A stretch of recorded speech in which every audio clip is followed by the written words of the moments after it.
Ganito siya ka-random. So, ito yung ating mosquito zapper na nabili.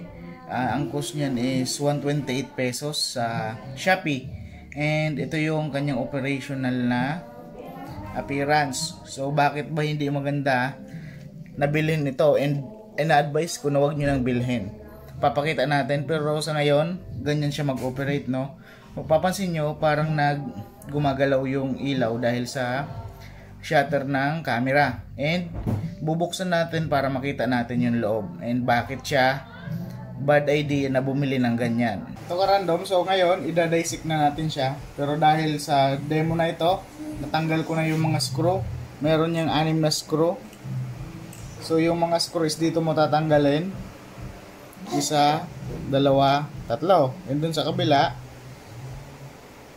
4, 5, 6. And pagkatanggal mo yan, kailangan mo rin tanggalin yung bottom part. So ito, by design, is ito na yung sasalo ng mga mapapatay niya na lamok. Pero as of now, nag-operate na siya ng 1 week, wala pang nasa ilalim. And yon, kapag natanggal mo na, is mag-open na siya ng ganito. Yan. And makikita mo na may maliit siya na circuitry dito sa upper part. Ngayon, pag tinanggal mo siya dito, matatanggal mo na yung ito. So yung first no na nakita ko dito, bakit pangit siya, is ito. So tanggalin muna natin yung charge dahil may charge pa yan. Yan. Ngayon, discharge na yan. Ngayon, bakit pangit tong ganitong mosquito zapper? Kasi usually dapat ito is ilaw na UV light. So dito is ano lang siya, hollow opaque tube. And buksan natin yung, imbis na ilaw is hollow tube lang siya na plastic. And bubuksan natin, kailangan natin tanggalin yung isang screw para ma-visual check natin yung circuitry sa loob. Yan, tanggalin ko lang. So yan, upon close inspection, may nadali din siya siguro 3, no? Yan, may 3 din siyang napatay na insekto.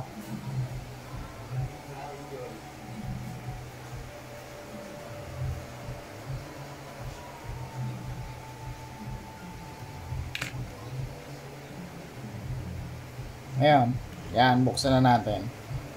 And makikita nyo bakit delikado din siya dahil dito. So yan. Ito yung circuitry niya. Kung mapapansin nyo, ang laman lang ng circuit ay ito lang. So ang lamang ng circuit ay 2 LED na blue, 2 ceramic capacitor na magkaibang value, 3 diode at 2 resistor.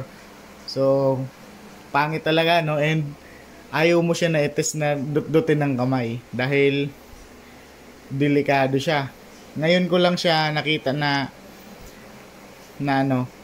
ganito lang yung circuitry. Kasi dati kapag nakapagbukas na ako ng yung panlamok na parang racket ng badminton, mas madami yung circuitry niya compare mo dito. Kaya pangit talaga siya na bilhin. So I suggest na wag niyo nang bilhin. And ang balak ko sana is i-modify ito. Yung tube na to is tanggalin na, lagyan na ng ilaw. Kaso hindi magkakasya yung starter ng para sa ilaw. So yan, ito yung circuitry niya sa loob. So pangit.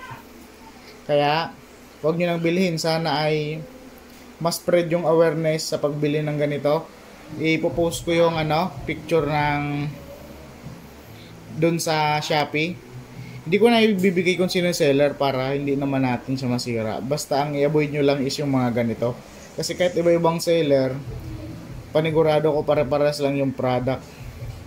So yan, sana may natutunan kayo. Sana ma-share para yung awareness ay ma-spread.